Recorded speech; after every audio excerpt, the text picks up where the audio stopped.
नमस्कार मित्रों, ये है बैंक ऑफ इंडिया का CVT फॉर्म। चलिए आज मैं आपको इसे भरना सिखाता हूँ। सबसे पहले यहाँ पे लिखना शाखा। जैसे मेरी शाखा है मदन महल।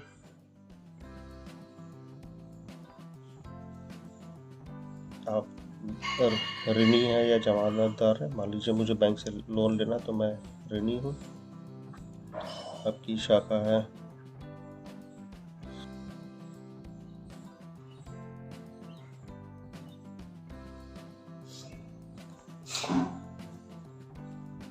फिर यहाँ पे आपका नाम में देखिए, पहले सरनेम है, फिर पहला नाम है, फिर मध्य नाम है। तो आप यहाँ से शुरू कीजिएगा।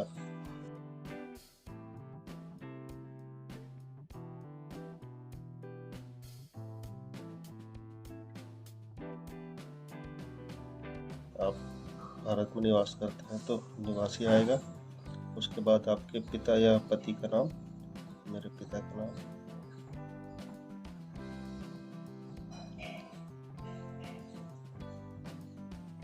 मेरा वर्तमान पता और स्थायी पता सेम है, तो मैं दोनों जगह एक ही चीज लिख सकता हूँ।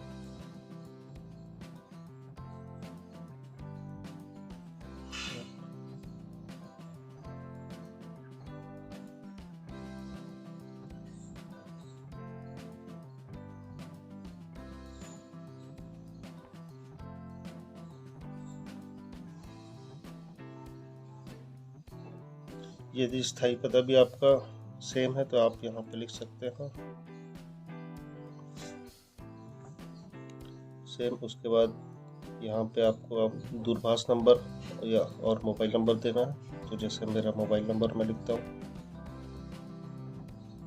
जिस पते में आप रह रहे हैं वहाँ कब से रह रहे हैं और वो परिचय किसका है। जैसे ये मेरे माता पिता का है तो मैं यहाँ पे लिखूँगा मुझे विरासत में मिला है, और मैं कब से रह रहा हूँ तो मैं बाई बर्थ, मैं अपने जन्म से यहाँ पे रह रहा हूँ। मेरी आयु और जन्म तारीख, मान लीजिए मेरी आयु है 25 ईयर और जन्म तारीख है 03। उसका राष्ट्रीयता भारतीय है। उसके बाद आप पुरुष या महिला जो भी है वहाँ आपको टिक लगाना है। उसके बाद आपकी शैक्षणिक योग्यता, मतलब आपने पढ़ाई कहाँ तक किया है, ये आपको लिखना है।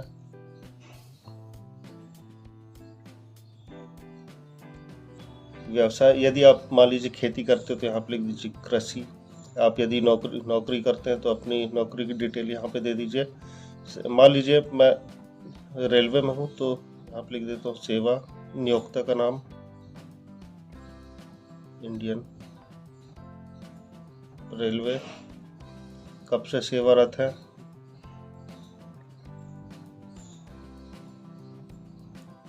किस पद में है आप, आपकी सेवानिवृत्ति की तारीख जो भी है। आप यहाँ पे आपका रिटायरमेंट कब का है वो आप लिख दीजिए। आपकी वार्षिक आय, पैन कार्ड नंबर,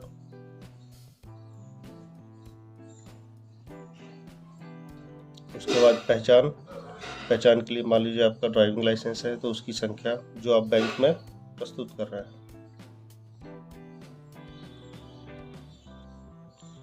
कब तक वैध है ये आपको यहाँ पे लिखना है।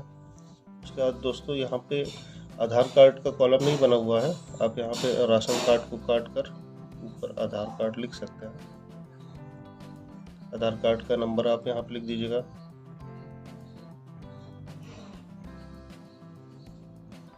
उसके बाद आपको आपके बैंक खाते की जानकारी देना है। जैसे मेरा बैंक है बैंक ऑफ इंडिया शाखा मदन महल, बैंक खाता संख्या,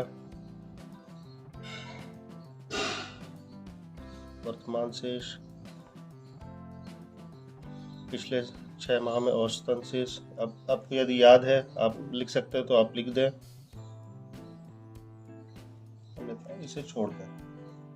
इसके बाद यदि आपके अन्य किसी बैंक में अकाउंट है तो वो भी आपको यहाँ पे लिखना है। शाखा, बैंक खाता संख्या लिखेंगे, वर्तमान शेष कितना है वो आप लिखेंगे। 6 माह का औसतन यदि आपको याद है तो आप लिखेंगे, अन्यथा रहने दें। इसके बाद आप मित्रों पेज पलटाएंगे।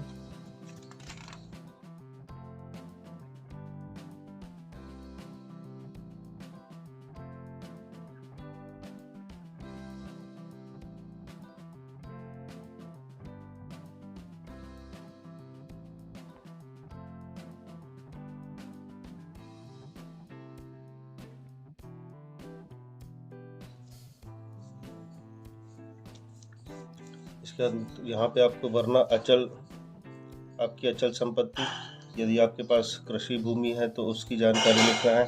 फ्लैट हाउस या अन्य कृषि भूमि या कृषि भूमि जो भी आपके पास है उसकी जानकारी आपको देना है। जैसे मेरे पास मेरा घर है तो यहाँ पे मुझे लिखना है फ्लैट हाउस, मेरा ये स्वयं का है। स्वयं का क्षेत्र कितना है, 1200 स्क्वायर फीट। पूर्ण स्वामित्व का है।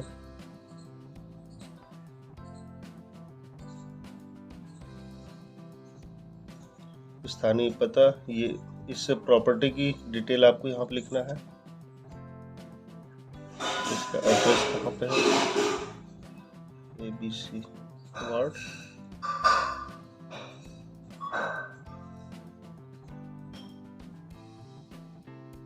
मदर, खरीद के समय इसकी कीमत थी,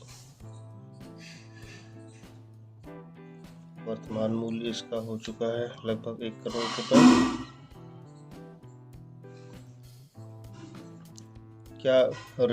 क्या संपदा ऋणग्रस्त है, इसका यह मतलब होता है क्या मैंने इस फ्लैट को, मकान को गिरवी रख के कोई लोन लिया हुआ है।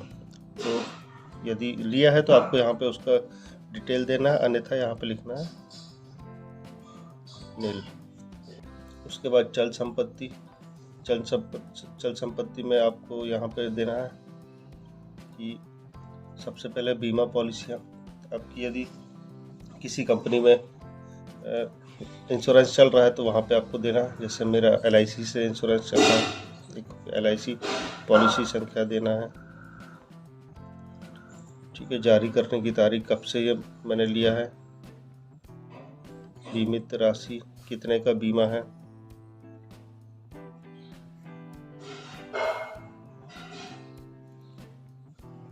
इसमें जो डिटेल आपको पता है वो आप लिख सकते हैं। जैसे यहाँ पे आप वार्षिक प्रीमियम, आप इसका सालाना कितना रुपए जमा करते हैं तो वो मैं लिख देता हूँ।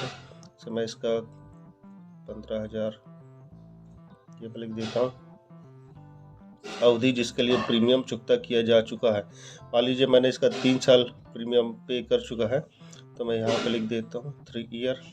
इसकी आपको साथ में रिसिप्ट भी देना पड़ेगा बैंक में। फिर उसके बाद यदि आपके कोई शेयर है, नहीं है तो मैं इसको कर देता हूँ नील। उसके बाद आपको आपकी FD है, मियादी जमा राशि का मतलब होता है आपकी FD। आपको यहाँ पे आपकी FD की डिटेल देना है, तो वहाँ पे आपको यदि है तो देना है, अन्यथा इसको नील कर देना। तो मान लीजिए मेरी FD की संख्या है, किस बैंक में है, किस प्रकार की है, मतलब FD है या RD है, तो मैं यहाँ पे लिख देता हूँ FD है। राशि कितने की है एवं रसीद की तारीख, मतलब किस तारीख में ये बनी है, 16/1/21 की बनी। मान लीजिए कब तक के लिए है, 1 साल के लिए है, तो इसको मैं लिख देता हूँ 16/1/22। परिपक्वता राशि कितना मुझे मिलेगा परिपक्व होने के बाद, मतलब मैच्योरिटी के बाद, मैं ये लिखता हूँ 1,10,000। ये इसमें जनरली दोस्तों नील ही आता है। आप यदि आपके पास ऐसा कुछ है तो आप लिख दें।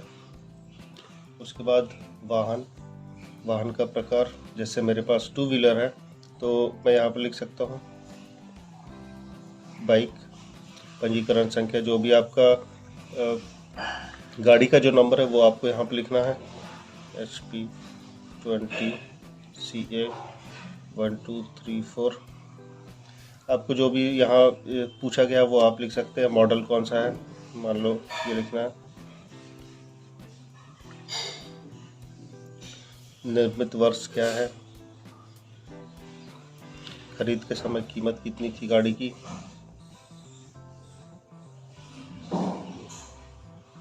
आरसी बुक ब्योरा, वर्तमान अभी कितना कीमत है, तो अभी इसकी कीमत बची होगी लगभग 50,000 रुपये। जो भी आपको लगता है वो आप लिख दें। यदि आपके पास कोई कार भी है तो उसकी जानकारी भी यहाँ पे लिख दें।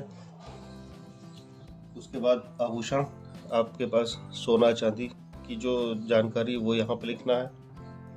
मान लीजिए सोना मेरे पास है 10 ग्राम, इसका अनुमानित मूल्यांकन लिखना है। 10 ग्राम मान लीजिए ये हो गया 50,000 का। चांदी जो भी आप लिख सकते हैं मित्रों। इसके बाद अगले पेज पर चलते हैं।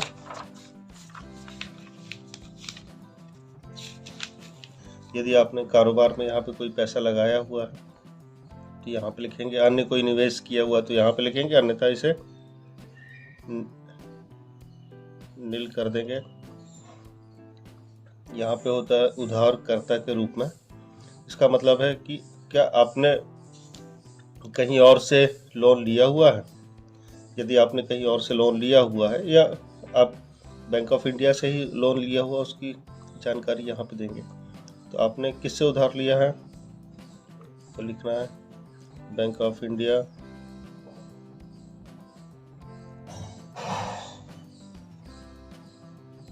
मदन महल से। किस उद्देश्य से आपने लोन लिया है तो आपको लिखना है यहाँ पे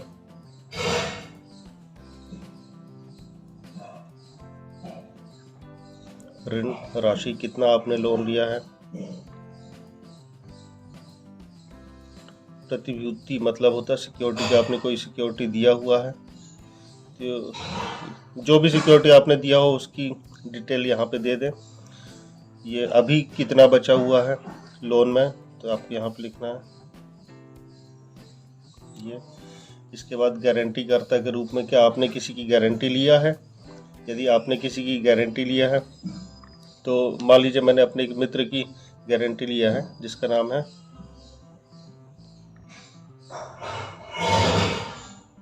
पुलकित। किस बैंक में लिया है, SBI। लोन जो पुलकित ने जो लोन लिया है उसकी राशि कितनी है। मान लीजिए मैंने उसका लोन है 1 लाख का, तो खाते की वर्तमान स्थिति, खाता अभी किस स्थिति में है, मतलब चालू है, बंद है या डिफॉल्टर हो चुका है। तो यहाँ पे मैं लिखता हूँ रेगुलर। बकाया शेष अभी कितना बचा है ये। इसके बाद यहाँ पे कानूनी वारिसों या परिवार के विवरण। तो मित्रों यहाँ पे मैं लिखता हूँ अपने पिता का नाम,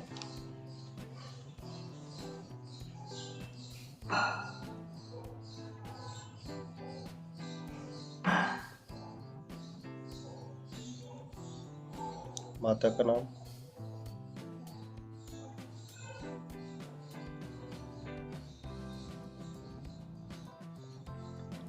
व्यवसाय, मान लीजिए ये खेती करते हैं तो यहाँ पे मैं लिखता हूँ एग्री। ये है हाउसवाइफ। और रिश्ता, ये मेरे हैं पिता, ये मेरी माता, इनकी एज है 65, मेरी माँ की एज है, दोनों का पता,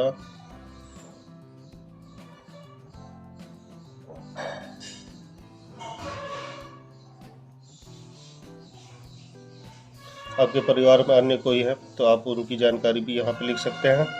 इसके बाद मित्रों यहाँ पे आपको आपके हस्ताक्षर करना है। यदि आप ये CBD 23 गारंटी किसी की गारंटी लिए तब भर रहे हैं तो यहाँ पे जिसकी आप गारंटी ले रहे हैं उसका हस्ताक्षर यहाँ पे होंगे। यहाँ पे आपको लिखना स्थान,